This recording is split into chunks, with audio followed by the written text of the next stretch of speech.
Assalamualaikum warahmatullahi wabarakatuh. Bertemu lagi dengan podcast yang selalu ditunggu-tunggu, yang selalu konsisten memberikan informasi dan edukasi langsung dari para ahlinya, sehingga bisa dijadikan referensi yang akurat untuk masyarakat, khususnya di Kabupaten Bangkalan.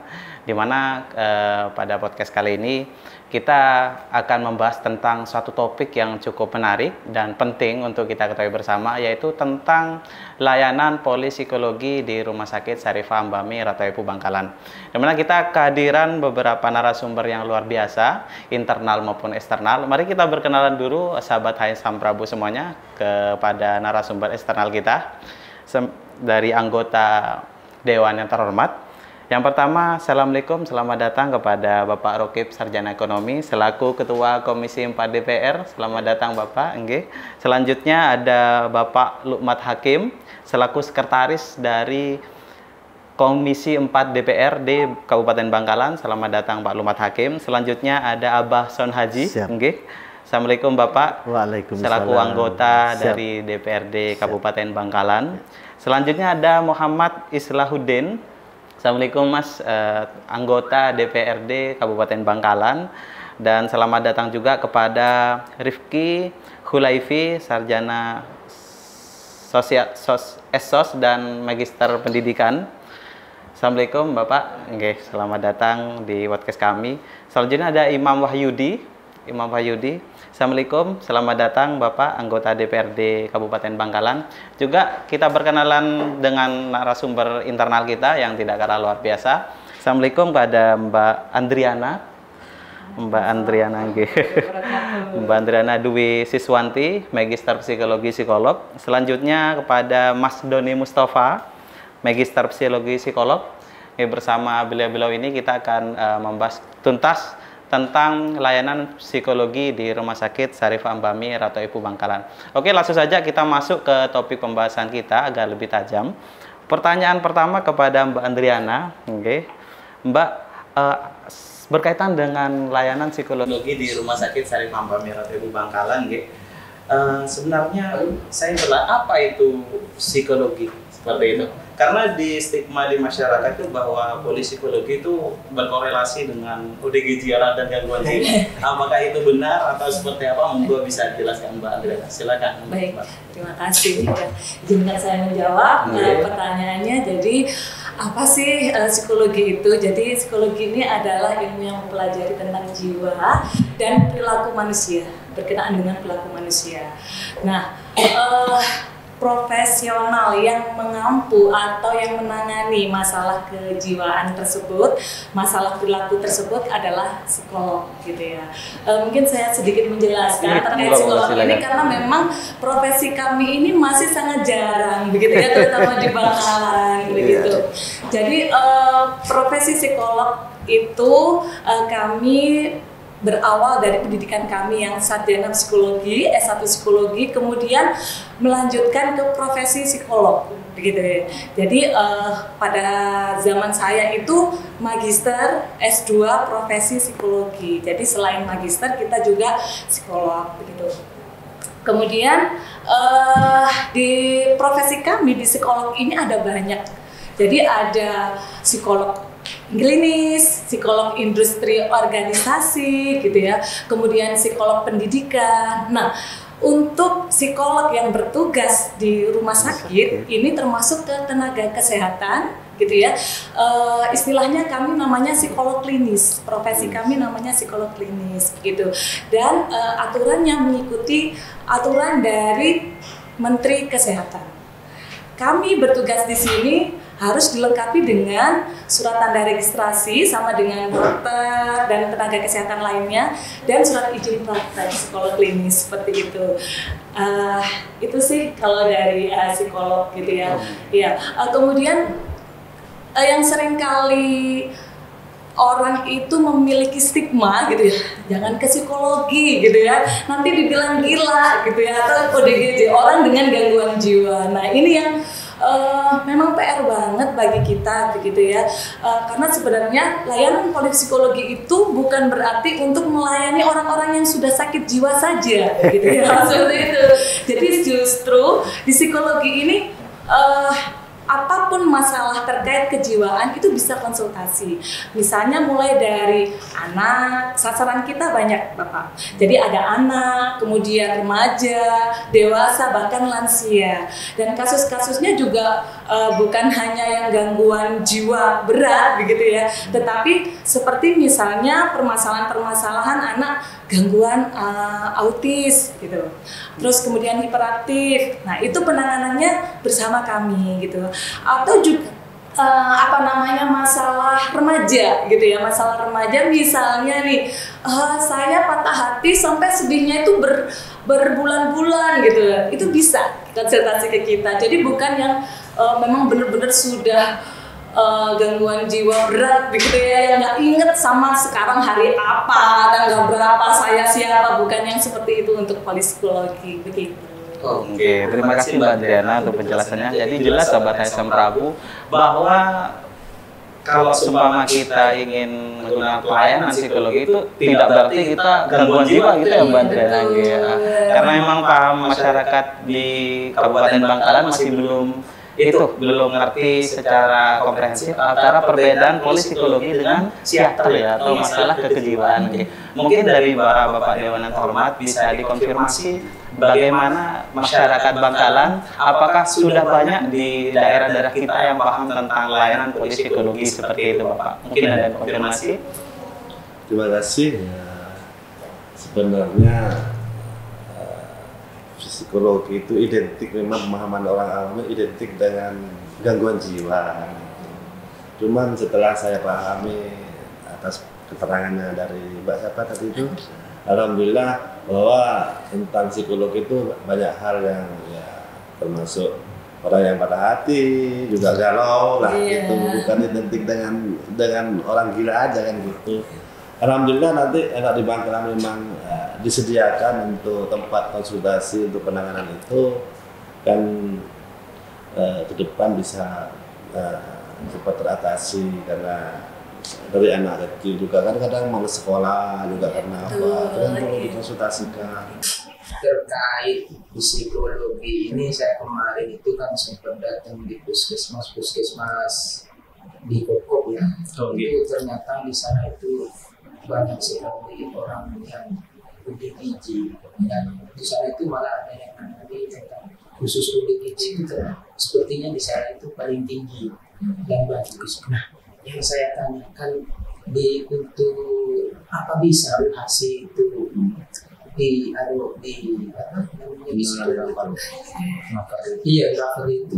Iya.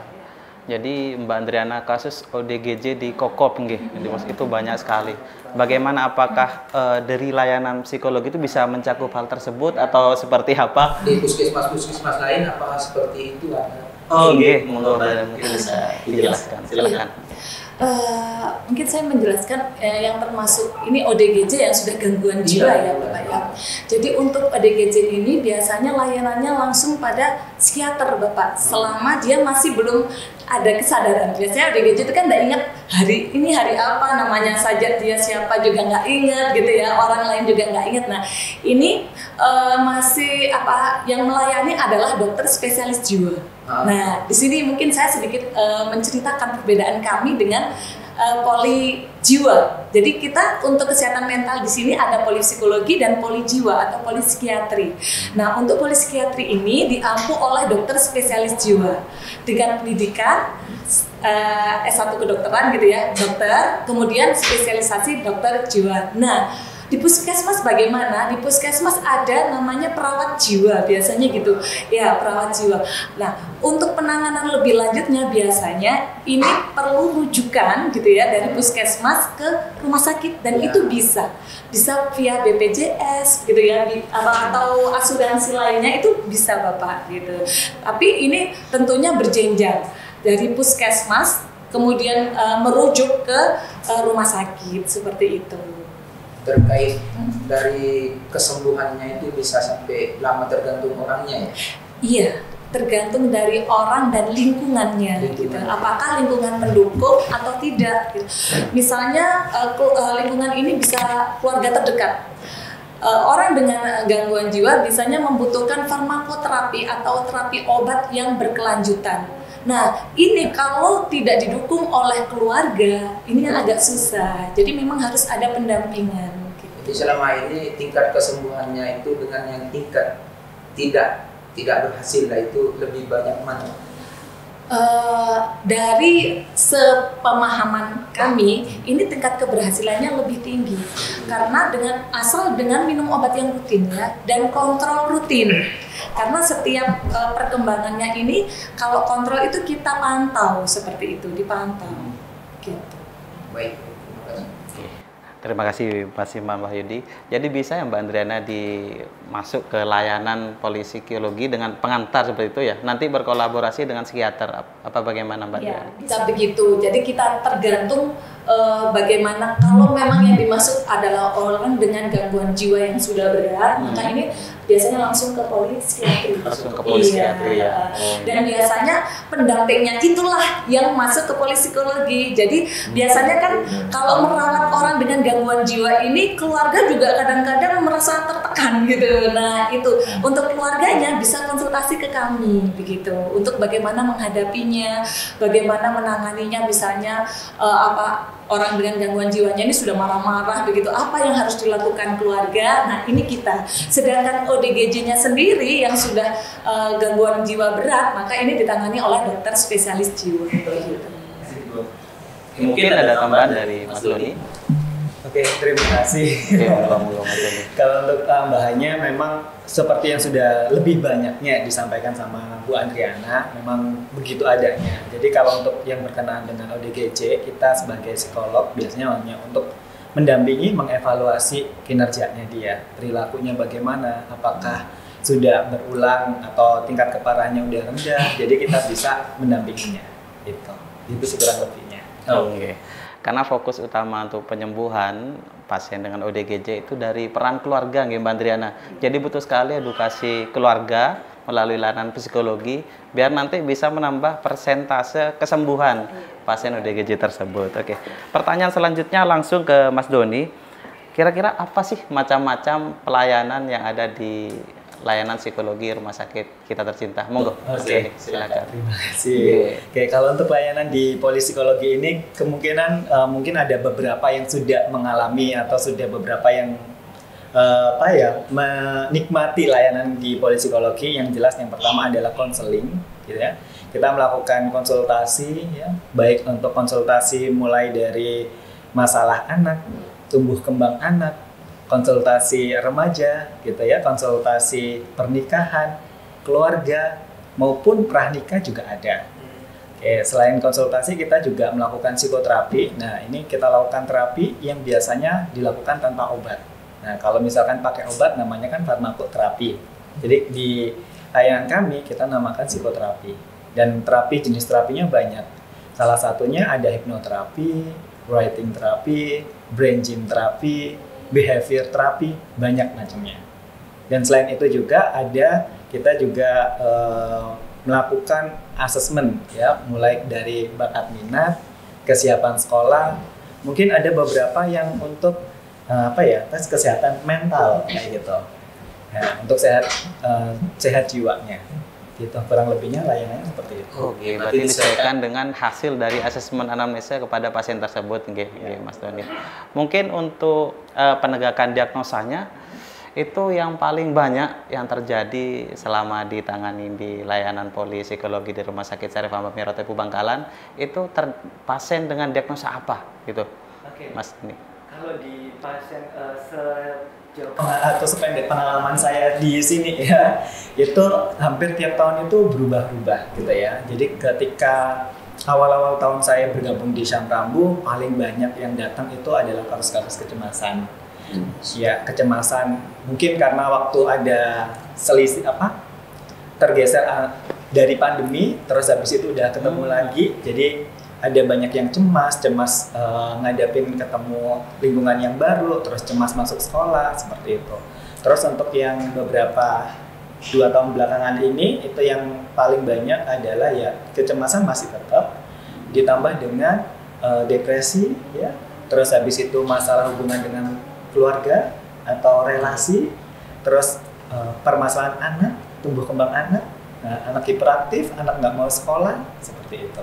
Oke, luar biasa sekali kisah Batai Sam Prabu. Berarti secara prevalensi yang diagnosis yang paling banyak ditemui adalah masalah kecemasan seperti itu, nggih. Jadi kembali kepada Bapak DPR. Jadi Bapak dalam konteks di daerah seperti itu, apakah kasus kecemasan anak-anak ini sudah mengerti bagaimana memaksimalkan fasilitas layanan psikologi seperti itu? Monggo, konfirmasi Bapak.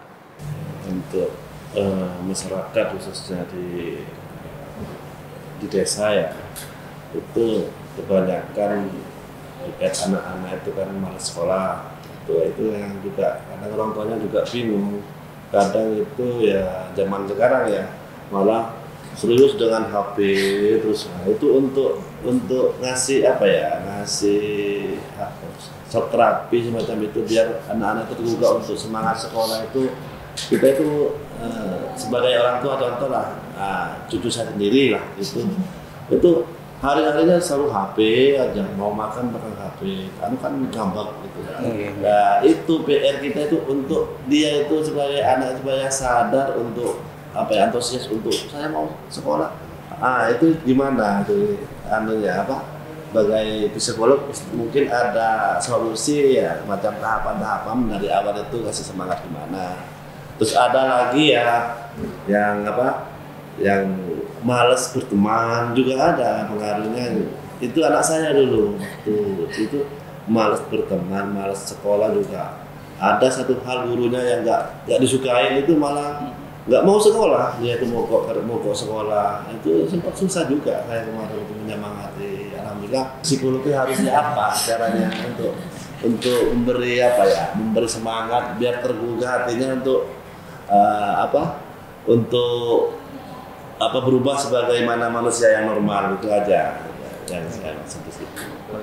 Ya, jadi seperti yang dijelaskan tadi ya, kita ini pasiennya ada 2 jalur gitu ya. Yang pertama jalur asuransi, salah satunya BPJS gitu ya. Kemudian yang kedua jalur umum. Ya, jadi dengan berbayar begitu ya. Nah, untuk jalur asuransi ini BPJS biasanya karena kita vaskes tingkat lanjut, maka diawali dari mengambil rujukan dulu di puskesmas gitu ya. Jadi rujukan dulu di vaskes pertama, menyampaikan keluhannya apa, kemudian nanti dengan tujuan poli jiwa atau poli psikiatri.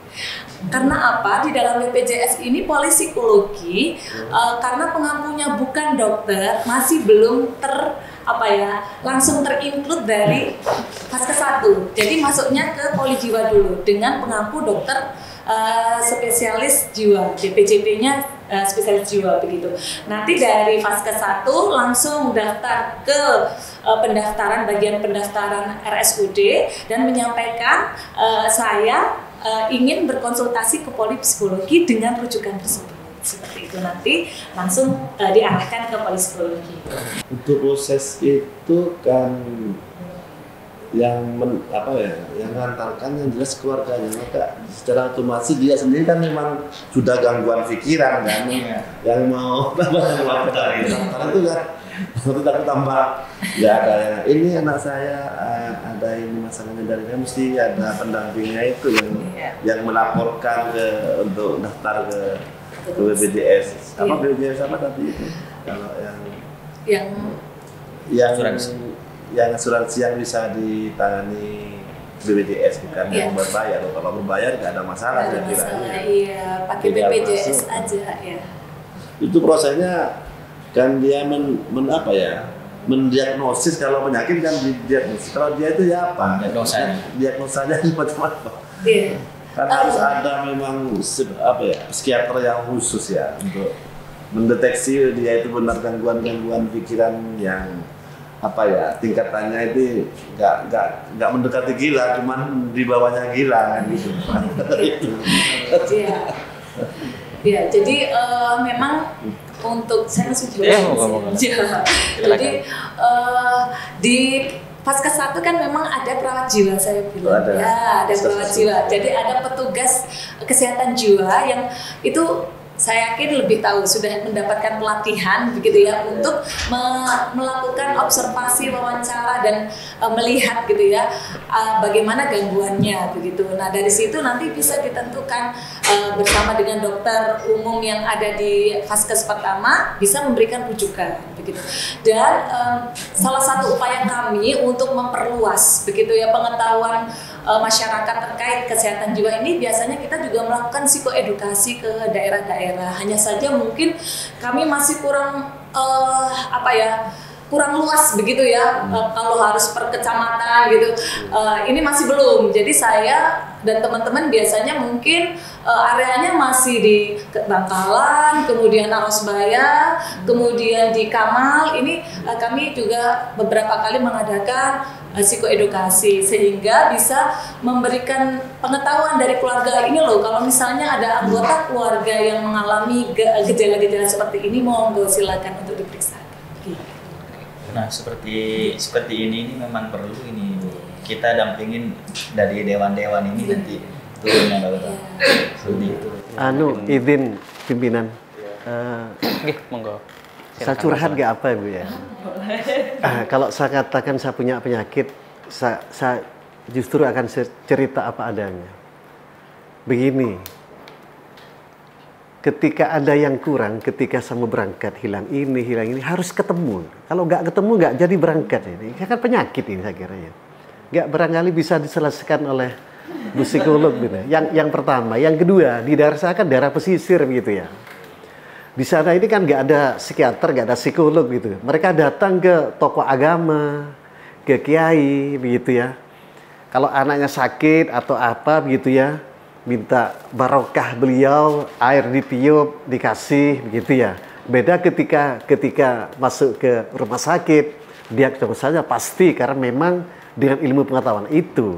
Nah, apakah yang seperti di daerah saya ini termasuk kiai atau tokoh agama, tokoh masyarakat ini masuk kategori psikolog juga? Bukan Bu ya. Mohon pencerahan sekalian apa yang menimpa saya ini sakit atau gimana saya ini. Iya. Karena memang Mbak Andriana permasalahan masyarakat di Madura ini memang akses nggih Pak Sonaji. Iya. Kadang ada beberapa daerah yang pelosok itu tidak memiliki akses untuk menikmati layanan kesehatan psikologi seperti itu. Padahal problematika di daerah itu cukup kompleks seperti itu Mbak Andriana. Mungkin terima kasih kepada anggota dewan, nanti mungkin bisa kita berkolaborasi dari RSUD Syarifah Bamira atau EPU dengan pihak para dewan dan para di kabupaten kepada Klebun, kepala desa masing-masing ya untuk mengadakan semacam edukasi dan biar siap hadir Bu ya. Oh alhamdulillah. Agar nanti masyarakat yang di pelosok ini Mbak Andriana, Mas Doni bisa menikmati layanan psikologi di RSUD Syarifah Bamira atau Ibu Bangkalan.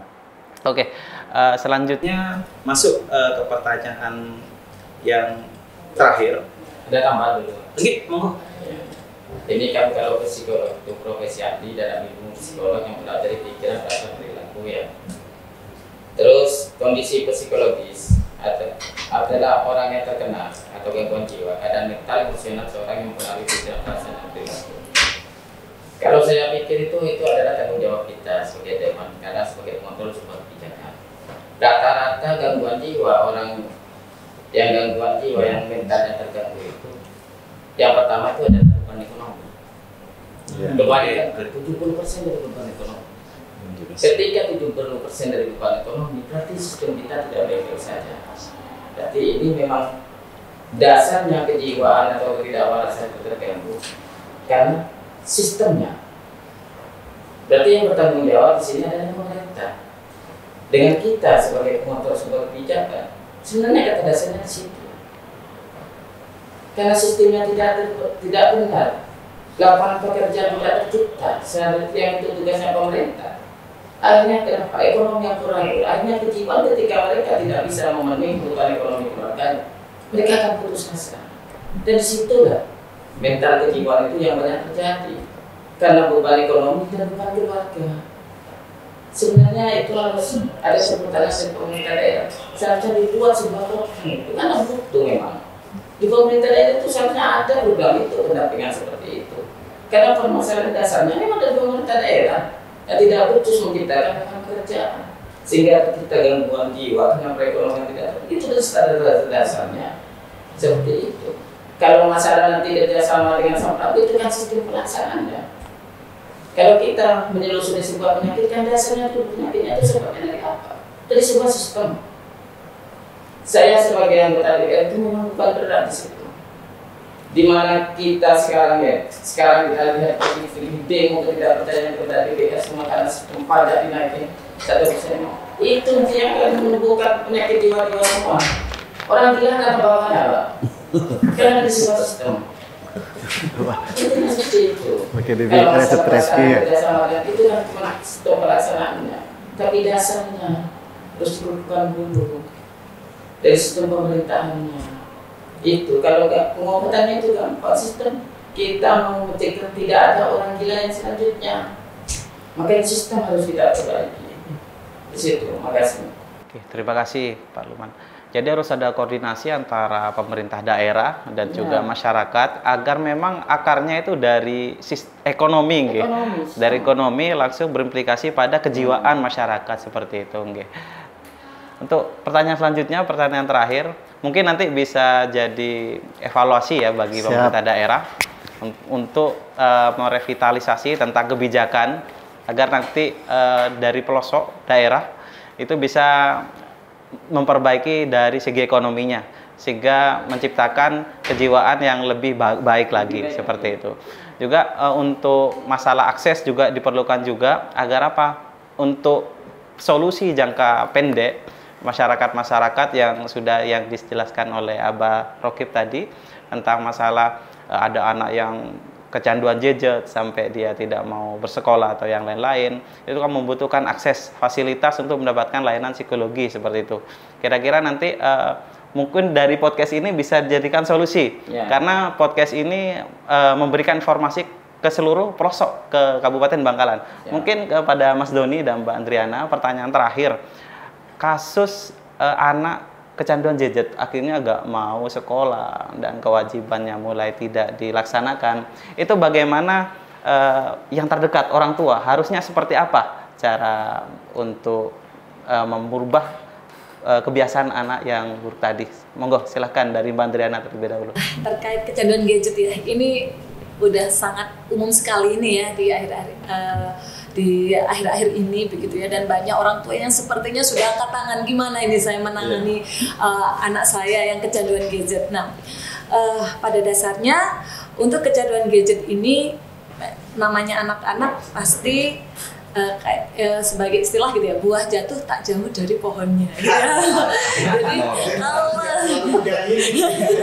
Jadi jadi kita kembali pada orang tua. Apakah orang tua ini memang gadget ini selalu bersanding, bahkan menggantikan komunikasi dengan putra-putrinya gitu.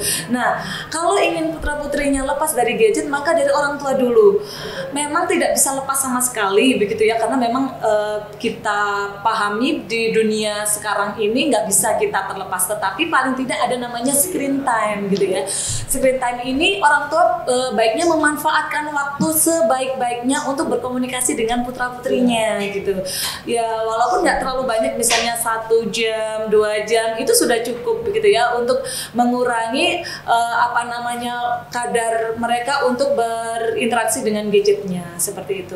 Jadi intinya keluarga ini sangat berpengaruh. Kalau memang putra-putrinya tidak ingin kecanduan, maka orang tua dulu atau semua yang ada di rumah punya kesepakatan gitu.